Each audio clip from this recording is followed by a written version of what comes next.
Look how hot that gets. Now this will become relevant in a minute. So I'm motorising a trike. In order to do that, what I need to do is weld this flange onto this drive cog, and this flange has a grub screw hole right there. Now, I was probably doing this in a bit of a hurry late at night, and when you do things in a bit of a hurry late at night, you almost inevitably screw up. And of course, that's exactly what I did. I welded over the grub hole. When I looked at it, I thought, oh my God. So I drilled it out and I retapped it. But I retapped it in a rush, and these things, you should never do them. Always do it calmly, never do it in a rush, because they are hard and brittle, and guess what happened? It snapped off in the hole. They're almost impossible to remove, they're that hard. So once it snapped off in the hole, I can tell you I was not the happiest of bunnies.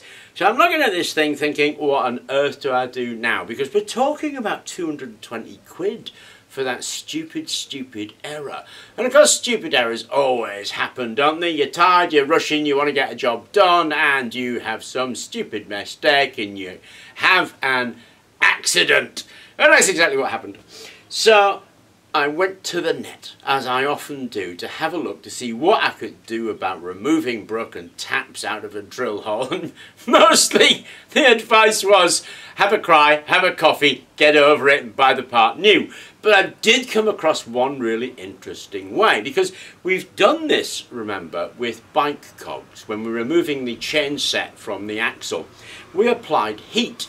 Now we applied heat with this thing, a butane propane torch. It gets up to about 800 degrees centigrade, and that's just not enough. However, welding gets up to a massive temperature, and that's why I pointed that out to you. That is bright glowing red. So I turned the welder onto it, welded a lump on, got the whole thing bright glowing red, took a screwdriver and a mallet, and would you believe it? A tap, and it knocked the tap straight out. I just hit the top of it, the tap dropped out through the hole, and my night was made. Now I thought I'd share that tip with you, because I'm not going to re-tap it and break the tap in here, I can tell you. But it's a really good way of removing broken taps using heat. Can't get enough heat from a blowtorch. But if you spot weld a lump somewhere that you're going to remove later, okay, you'll get the whole thing glowing red. Then you can take a punch of some description to your tap, your stuck tap, hit it, it'll come straight out in one piece. I can't tell you the relief, I can't tell you how wonderful that was. It just worked beautifully. And it worked beautifully, so I thought I would share it with you, because these things are really handy to know.